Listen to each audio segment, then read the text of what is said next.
دوستو بیجا سوچنے اور ضرورت سے زیادہ پریشان کن خیالات آپ کو ڈپریشن کا شکار بنا سکتے ہیں۔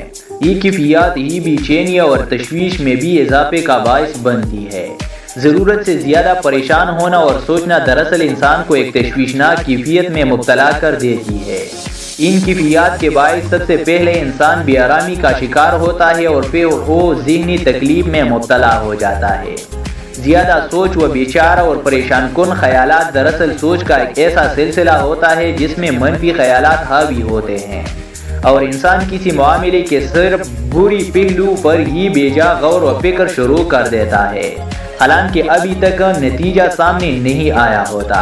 اگر انسان اپنی سوچوں کو قابو میں نہیں کرتا تو وہ ذہنی مریض بھی بن سکتا ہے۔ سوچوں اور خیالات پر کنٹرول دراصل پرسکون زندگی کا ایک اہم کلیہ قرار دیا جاتا ہے۔ ضرورت سے زیادہ سوچنے والے افراد دراصل وہموں کے غلبے میں آ جاتے ہیں۔ کوئی چھوٹی سی بات یا سوچ انہیں انتہائی حدود پر لے جا سکتی ہے۔ کسی واقعے کو اگر خیالی طور پر طول دیتی ہوئی صرف تصورات میں اس سے نتائج اخذ کرنا شروع کر دیا جائے تو انسان کی معمول کی زندگی تباہ ہو سکتی ہے۔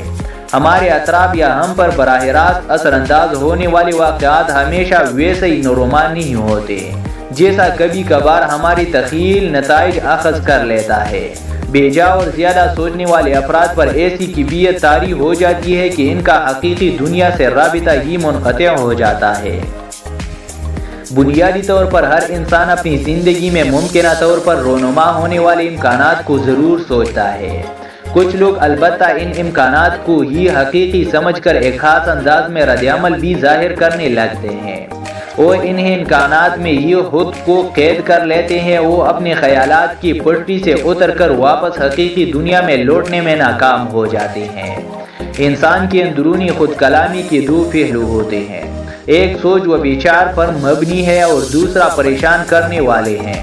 ماہر نفسیات سوزن نولن کے بقول سوچ و بچار کے مرحلے میں ایک ہی بات بار بار سوچی جاتی ہے، یوں انسان سوچ و بچار کے اس عمل میں جنونی ہو جاتا ہے۔ وہ ماضی کے کسی واقعے کو ایک خاص انداز میں ذہن میں دہراتا ہی چلا جاتا ہے۔ تو دوستو آج کی یہ تھی معلوماتی ویڈیو، اگر آپ کو پسند آئی ہے تو ویڈیو کو لائک کریں۔